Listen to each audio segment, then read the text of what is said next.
look up and see our sun every day. But through a space telescope, it looks nothing like it does from down on the ground.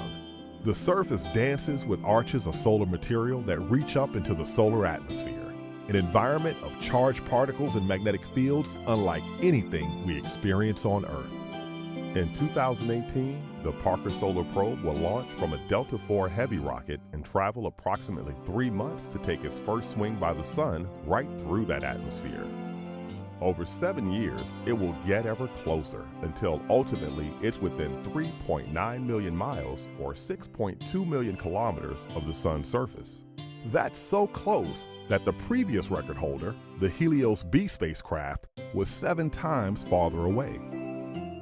An important objective of the Parkersolarprobe is to learn more about the solar wind, an exotic stew of magnetic forces, plasma, and particles.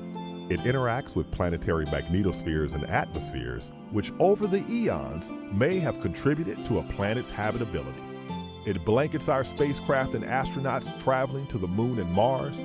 It affects space weather at and around Earth and causes beautiful aurorae. The solar wind also travels at immense speeds, and scientists want to learn why.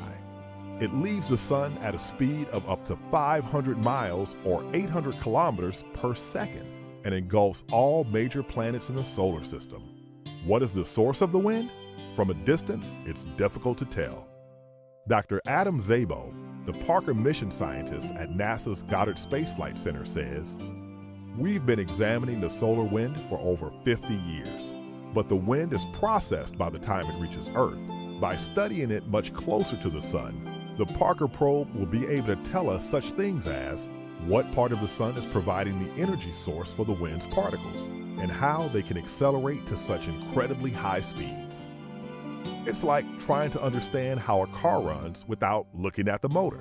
It's important to get under the hood to determine the mechanisms driving the actual system." The Parkersolarprobe is the only NASA mission named after a living person. Dr. Eugene Parker, an astrophysicist, is credited with developing the theory behind the solar wind in the late 1950s. When asked why he thinks so many people are drawn to this particular mission, Dr. Parker said, "I assume it's the same reason that I got excited about it. This is a journey into Never Never Land, you might say, where it's too hot for any sensible spacecraft to function. But some very clever engineering and construction has succeeded in making what looks like a very workable mission." Clever indeed. At its fastest speed, the Parkersolarprobe will orbit the sun at 430,000 miles per hour or 716,000 kilometers per hour. That's fast enough to get from New York City to Tokyo in under a minute. It will absorb temperatures as high as 2,500 degrees Fahrenheit or 1,400 degrees Celsius. And soon, it will begin to transmit the data to help us better comprehend one of the least understood phenomena in our solar system, the solar wind.